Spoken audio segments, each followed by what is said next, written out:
Assalamualaikum warahmatullahi wabarakatuh. Halo anak-anak semua. Hari ini kita akan belajar tema 1, subtema 2, pembelajaran kelima. Bagaimana? Sudah siap untuk belajar hari ini? Kalau sudah siap, mari kita mulai belajarnya ya. Nah, coba perhatikan gambar yang ada di hadapan kalian. Di hadapan kalian ada gambar seorang Pak Tani sedang mencangkul sawah. Pak Tani mencangkul sawah menggunakan kaki dan tangannya.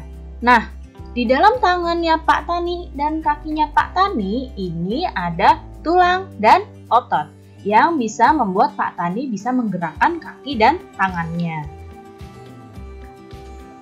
Otot itu merupakan alat gerak aktif pada manusia. Jadi, hampir di seluruh tubuh manusia itu terdapat otot, termasuk pada kaki dan tangan kita. Nah, coba perhatikan gambar berikut. Di sini ada gambar tulang dan otot. Nah, otot itu adalah jaringan yang ada di dalam tubuh manusia yang bisa menggerakkan tulang sehingga kita dapat bergerak. Jadi, otot dan tulang itu saling bekerja sama membentuk suatu sistem gerak. Karena tulang ini alat gerak pasif sehingga harus dibantu dengan otot agar dapat bergerak karena otot ini adalah alat gerak aktif pada manusia. Nah, otot itu terbagi jadi 3 jenis. Yang pertama ada otot polos. Yang kedua ada otot lurik. Dan yang ketiga ada otot jantung. Kalau otot polos itu dapat menggerakkan organ di dalam tubuh kita tanpa kita kendalikan. Contohnya nih, kita dalam lambung kita itu terus bergerak karena adanya otot polos ini, dan makanan di lambung kita itu bisa hancur karena di dalam lambung kita itu gerakannya tidak perlu kita kendalikan, jadi sudah otomatis bergerak ya gerakan dalam lambung ini. Yang kedua ada otot lurik. Nah, kalau tadi otot polos itu terdapat pada organ tubuh dan kita tidak perlu mengendalikannya, kalau otot lurik ini adalah otot yang menempel pada rangka tubuh. Jadi bisa menggerakkan anggota tubuh kita sesuai dengan keinginan. Misalnya kamu ingin mengangkat tangan, kamu ingin menggerakkan kaki, ingin menggerakkan jari, itu yang menggerakkan adalah otot lurik. Dan yang ketiga ada otot jantung. Nah, otot jantung ini kerjanya khusus untuk menggerakkan jantung kita. Kira-kira bekerjanya dikendalikan atau tidak ya? Iya, otot jantung itu bekerja juga tidak dikendalikan, jadi sudah otomatis bergerak. Ya, jadi kita nggak bisa menyuruh jantung kita berhenti, nggak bisa. Nanti kita bisa tandanya sudah meninggal kalau jantungnya sudah berhenti. Nah, karena otot jantung ini menggerakkan jantung, jadi geraknya otomatis bergerak terus sepanjang hidup manusia. Nah, ini ada contoh-contoh otot polos, otot lurik, dan otot jantung. Perhatikan di sini, ini adalah otot polos nih, bentuknya seperti ini. Lihat panahnya, ini bentuknya otot polos. Contohnya apa otot polos? Otot polos itu terdapat di alat pencernaan manusia, jadi bekerjanya sudah tidak perlu dikendalikan, sudah bekerja secara otomatis. Yang kedua, ini otot lurik nih, bentuknya begini. Ya, beda ya bentuknya dengan otot polos. Nah, kalau otot lurik ini otot yang menempel pada rangka nih, contohnya nih yang seperti di gambar.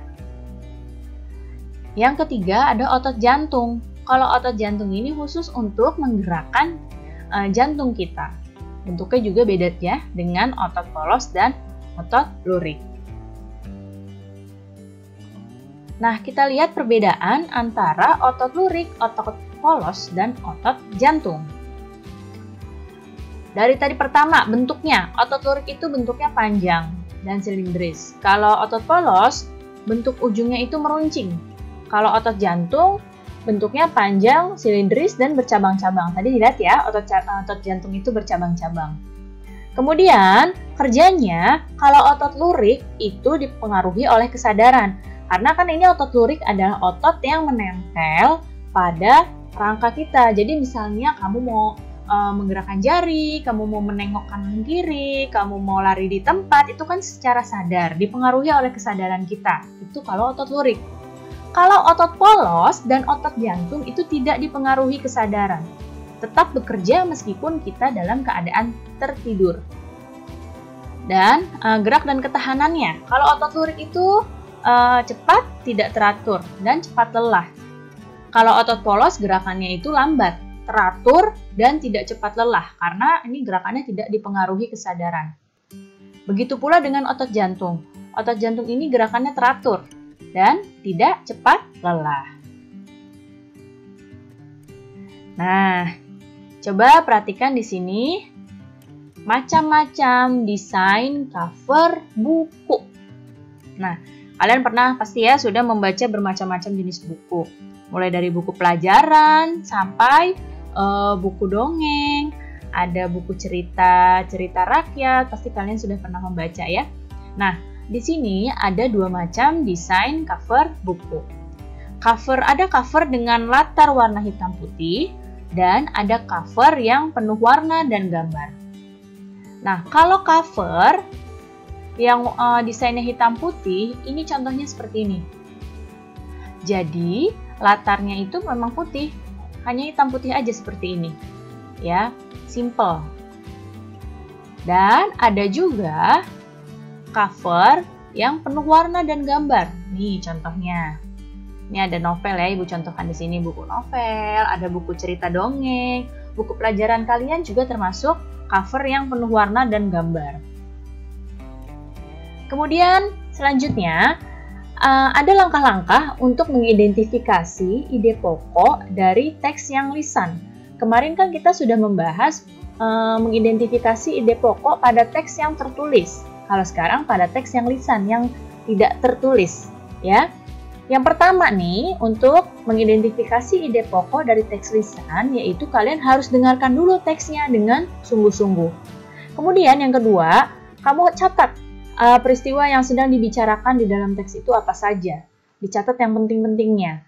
Kemudian setelah mencatat yang ketiga, tentukan topik yang jadi inti dari teks lisan tersebut. Yang keempat, tentukan ide pokok dari teks lisannya. Apa tuh ide pokoknya? Setelah menentukan topik, kamu bisa mengambil apa ide pokoknya. Baru setelah dapat ide pokoknya, tulis setiap ide pokok dari teks yang kamu dengar ke dalam tabel supaya lebih mudah. Baik, cukup sekian ya penjelasan Ibu kali ini. Mudah-mudahan kalian dapat paham dan mengerti. Terima kasih anak-anak semua. Sampai bertemu lagi. Wassalamualaikum warahmatullahi wabarakatuh.